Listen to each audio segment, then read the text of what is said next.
Does history have any meaning? Does the history of human beings in the world have any purpose?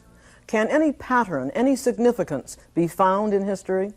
Or are the generations upon generations of human beings, with all their activities, their hopes and beliefs, a meaningless scurrying about, only an empty chatter, the life of Plato's cave, soon dust unto meaningless dust? Where can we find an answer to this kind of question? Not from what Hegel calls original history, the first-hand reports of people who were present at important historical events, such as an eyewitness's account of the American plane dropping the atomic bomb on Hiroshima, and not from what Hegel calls reflective history, the recording of historical events by professional historians who write about the major events within one country, its growth, its political and economic changes, its times of war and peace. To answer the question, does history have any meaning, we need to look at the whole sweep of history, at world history, and we need to be concerned not with the accumulation of facts concerning what actually happened here or there, but with penetrating the jumble of historical facts to see if there is any underlying order, any rational pattern or meaningful process taking place. Such an approach to history Hegel calls philosophical history, and this is what he provides, a vastly influential philosophy of world history. Hegel's philosophy of history stands with the Christian philosophy of history developed by St. Augustine, the Enlightenment philosophy of history, and the philosophy of history of Karl Marx. These have been the four most influential philosophies of history of all time. World history has this as its meaning, Hegel tells us. It is the scene in which the truth of the absolute unfolds itself, reveals itself to the consciousness of humanity. History is the rational structure of the truth of the absolute unfolding, becoming manifest, becoming revealed in time. And this rational structure, developing dialectically in time, exhibits God's plan for the world. History, according to Hegel, has a rational structure and is teleological. That is, it has a purpose. It is a purposeful movement toward God's goal for humanity. And so history is rational, purposeful, and good. Reason, which is the unfolding truth of the absolute, in Hegel's words, reason rules the world. You are thinking, how can Hegel make such seemingly preposterous claims? How can he say that history is rational and purposeful and good in the face of the evils, the sufferings that he knew of in his own lifetime, the injustices which the French lower classes endured and which drove them to revolt, the hideous cruelties of the Reign of Terror which followed, the deprivations of the German serfs working out their lives on the feudal estates, the sufferings of the German people in the war of liberation against Napoleon, the raging epidemics of disease which swept throughout Europe, one of which was to bring Hegel himself to an early death. And how can he say that history is a rational structure of God's truth unfolding in time? Where is the evidence of rationality in the bloody centuries of human history? Does Hegel not hear the cries of human pain throughout history? What good purpose could possibly be achieved out of so much suffering and despair? Hegel does not deny the evils which humans have experienced in history. Hegel is no Pollyanna about the past. Let us look at his own writings to see what he says about history. He says in Reason and History, without rhetorical exaggeration, a simply truthful summary of the miseries which have overwhelmed the noblest of nations and politics, and the finest examples of private virtue. This human misery forms a picture of most fearful aspect, he says, and excites emotions of the profoundest and most hopeless sadness, counterbalanced by no consolation whatever. We endure in beholding human misery a mental torture. This is Hegel. on the evils of history, acknowledging that history is the scene of such ruination of the noblest nations and the finest human beings that it is a mental torture to think about it. But there is more that Hegel has to offer on the terror of history. It is his horrifying image that history is a slaughter bench, a place where victims are tied down to be killed as a sacrifice. In his own words, history is the slaughter bench at which the happiness of peoples, the wisdom of states, and the virtue of individuals have been victimized. But then the question arises, for what purpose, if any, have these enormous human sacrifices been offered? How can the goodness of God and God's plan for the history of the world be justified in the face of such human sacrifice? Hegel claims that his philosophy of history is a theodicy, which is a theory which attempts to vindicate God against the charge that he has permitted evil to overrun the world. How then does Hegel justify God in the face of the evil of history? He points out first that the slaughter bench view of history sees only the surface rather than what underlies the surface appearance, and is the actual powerful reality which is operative in history. This powerful reality which underlies the surface of history is spirit, the absolute, and the essence of spirit, Hegel says, is freedom. The whole sweep of world history is the process in which spirit manifests itself to finite human beings, manifests to them the meaning of their own freedom. For Hegel, the meaning of history is that it is the progress of humanity in the consciousness of its own freedom. But how is this accomplished? How does the absolute, working in and through human history, bring human beings to consciousness of their freedom as spiritual beings? Hegel's answer, in his own words, is that two elements enter into history. The first is the concept of freedom, which the absolute is seeking to unfold, reveal, externalize, manifest to finite spirits. The second is human passion. The absolute has therefore primarily only one element to work with in bringing about in finite minds a consciousness of their own freedom. This element is human desire and passion. Human beings' desires, their passions, their private personal aims, their drive to gain satisfaction of their own selfish wants, these are the most effective springs of human action. These personal desires are what motivate human beings. Human beings are driven to action by their own private subjective wills to satisfy their natural instincts, their needs, inclinations, and interests. But let us not put down human desires, says Hegel. Desires are expressions of the human will, and they may work for good.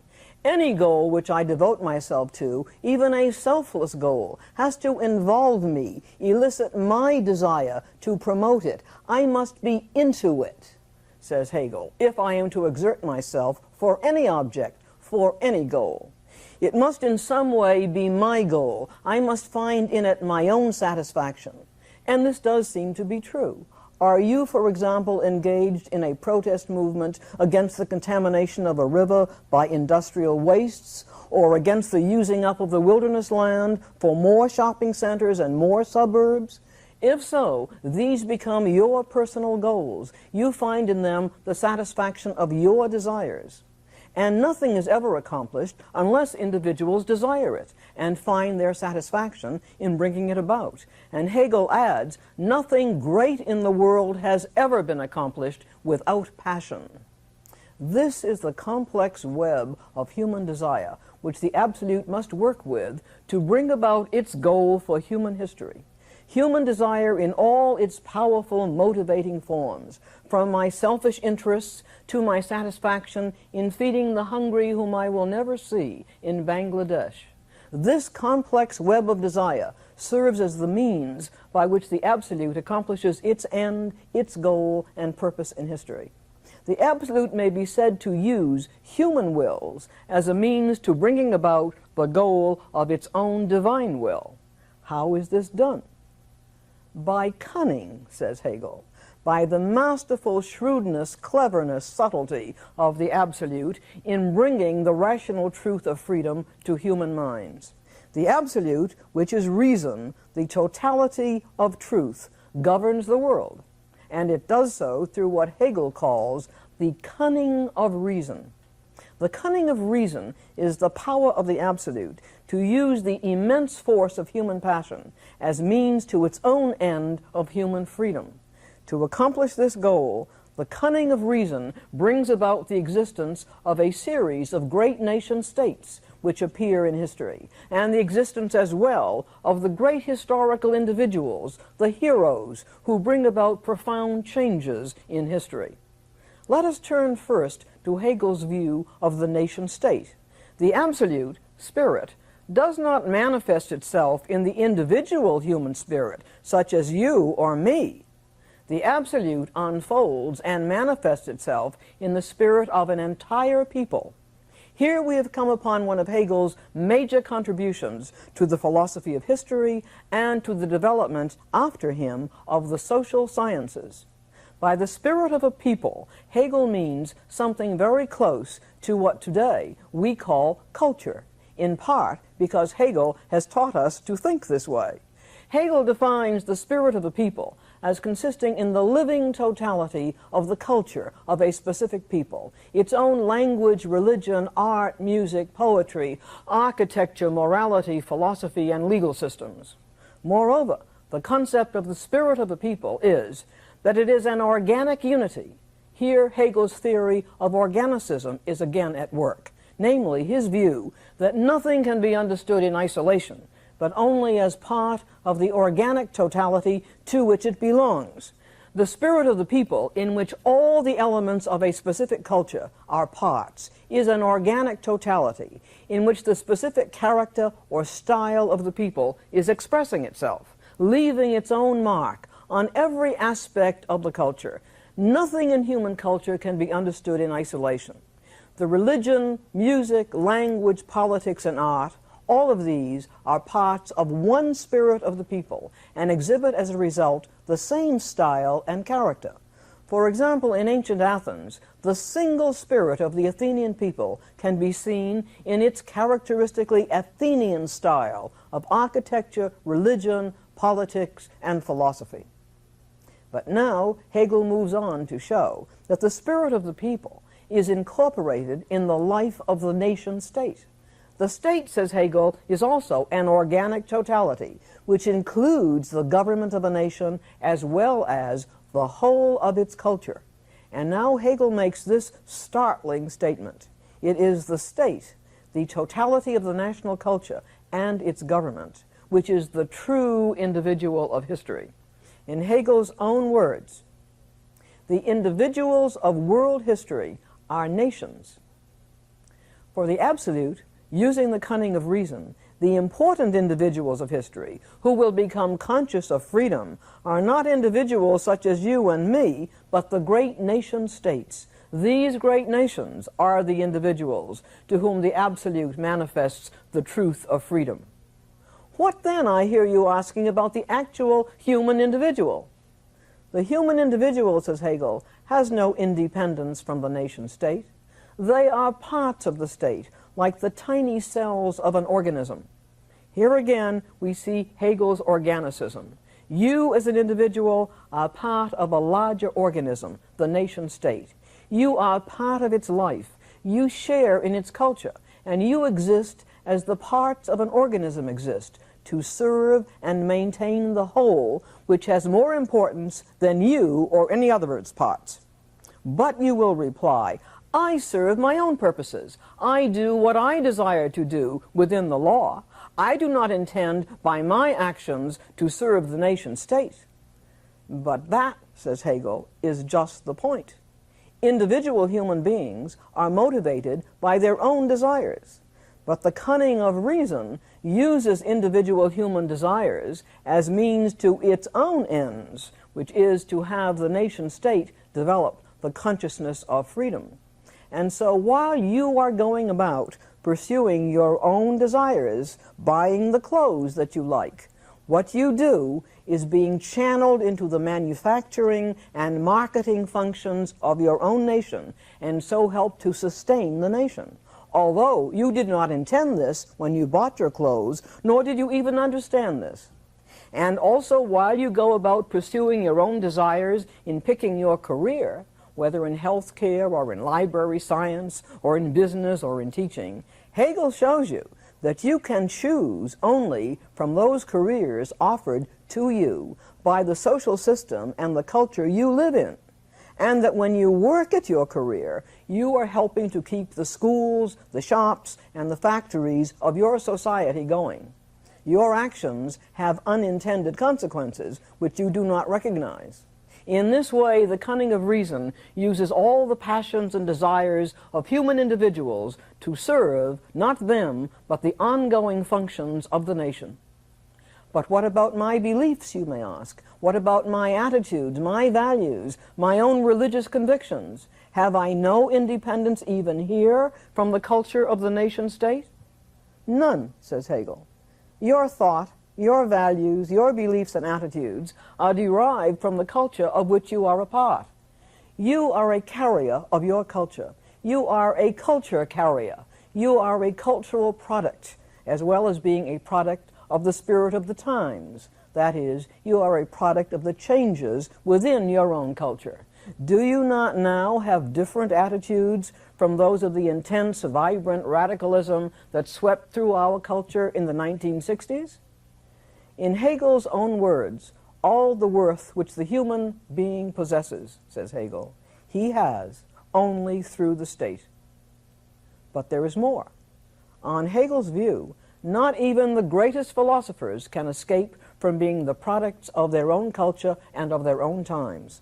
Philosophers, too, are culture carriers, are parts of a cultural totality, and derive their thoughts from their own culture and its times. In a famous line, Hegel says, "It is as silly to suppose that any philosophy goes beyond its contemporary world as that an individual can jump beyond his time, can leap over the great statue of Rhodes." Philosophy, says Hegel, cannot transcend its time. It cannot predict the future. It is only its own time, reflectively considered in thought. The Cunning of Reason uses the desires of ordinary individuals to maintain, as we've seen, the ongoing functions of the nation. But the Cunning of Reason also uses the great heroes of history and their desires in order to bring about major historical changes so that the full consciousness of freedom will progress. Hegel calls these heroic figures world historical individuals, since they are the great individual agents of change in history. Who are these figures? They include Alexander the Great, Julius Caesar, and Napoleon. All of these are political heroes who are motivated by their own desires for power and greatness in their own times. But, says Hegel, the Cunning of Reason uses these world historical individuals for its own ends, to bring about a new stage in history toward the development of the consciousness of freedom. They were, says Hegel, all of them, these heroes, practical men. Nevertheless, says Hegel, they did have insight into what was needed and to know the necessary next step for the world. And then, Hegel adds, these great men bring to consciousness what in other human beings is unconscious. This is the reason that others follow them. The same thought is part of their inmost soul. They feel unconsciously that the leader is on the right track. Hegel is here talking about the psychology of leadership and saying that the successful leader is one who gets a strong following because he is doing what the followers themselves unconsciously want and approve of. But Hegel is also showing that the greatness of the leader is limited. The leader is only the formulator and activator of what is already ripe for development as the next stage of history. And Hegel adds, in the same bitter tone in which he talked of history as a slaughter bench, that the world historical individuals are innovators and therefore must destroy many existing peoples and institutions that stand in their way. But although this is morally wrong, especially according to the people who are destroyed, Hegel says, so mighty a form as the world historical individual, must trample down many an innocent flower and crush to pieces many an object in its path. Here we see in its most glaring form Hegel's attempt to vindicate the absolute against the charge of evil. Evil is necessary in history, Hegel argues. Evil may be a necessary stage to bring about a greater good. Are nations trampled down? Are human beings killed? The hopes and values of cultures wiped out by a conqueror? It is to serve a higher good that the cunning of reason is bringing about, says Hegel. Hegel is here giving a divine blessing to the evils of history. What then would Hegel have said about Hitler and the massive slaughter bench at which he killed 6 million? Only a necessary stage to the achievement of a higher good? Where is that good? But this destructive mastery is in turn how the cunning of reason deals with the world historical individual himself. The whole nature of the world historical individual, says Hegel, was nothing but their own desire, their master passion. Once they have served the purposes for which the cunning of reason used them as means, they fall off, says Hegel, like empty hulls from the kernel of corn. They die early, like Alexander the Great. They are murdered, like Caesar. They are transported into exile at St. Helena, like Napoleon. And so it is also the case with nation-states. Once they had been used in history to develop a stage in the consciousness of freedom, the absolute moves on to another nation-state to embody the next development of freedom, leaving the original nation-state to stagnate and lose forevermore its historical importance. But none of these disasters or tragedies is really evil to Hegel.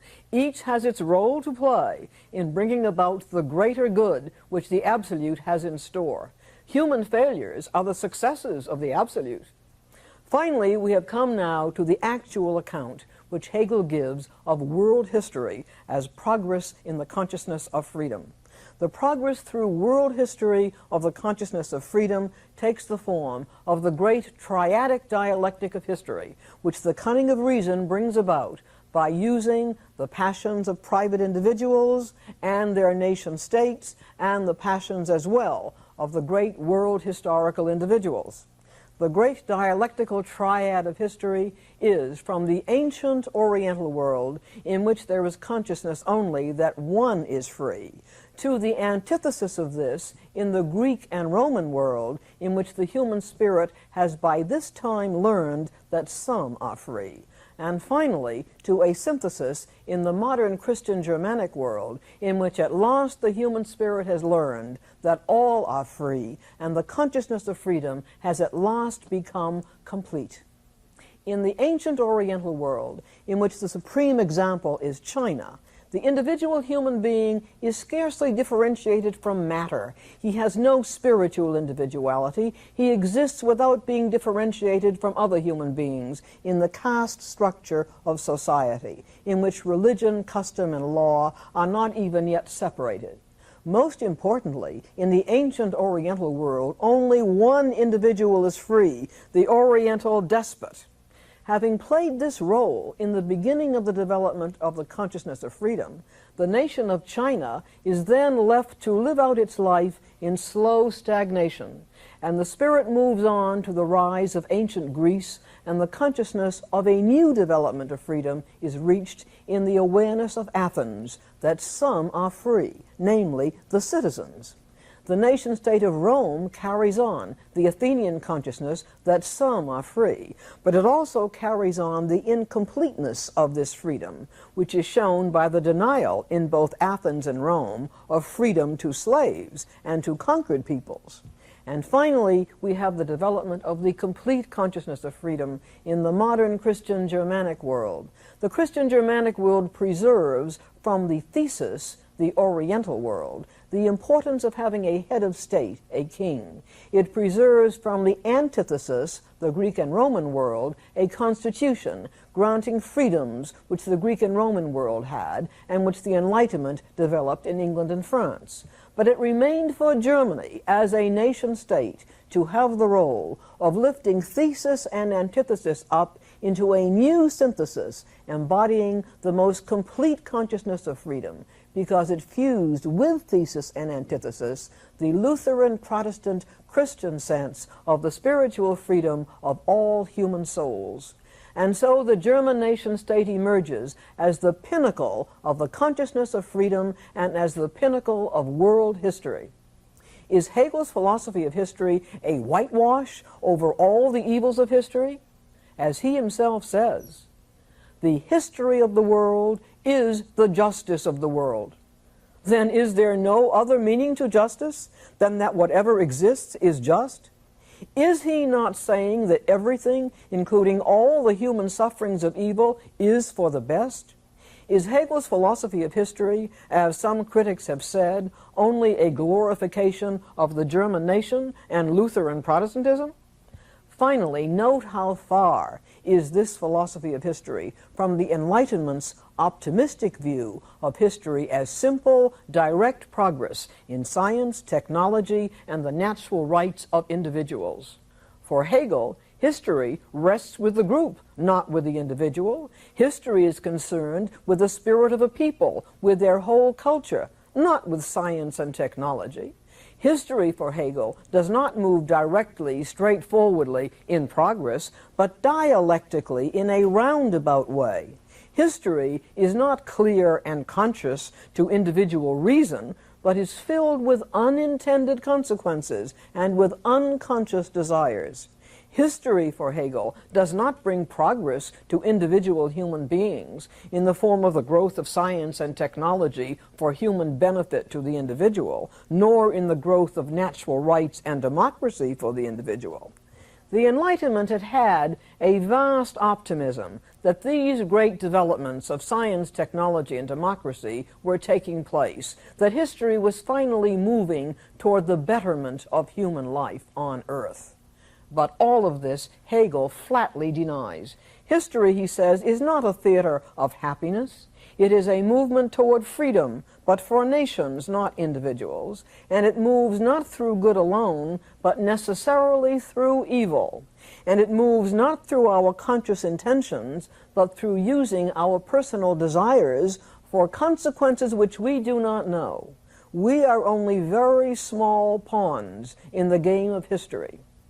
But the greatest difference between Hegel's philosophy of history and that of the French Enlightenment raises political questions. What of my own political rights? What does my freedom really mean to Hegel? How powerful is the state over me? How much am I subordinated to it? To the formidable politics of Hegel we will next turn.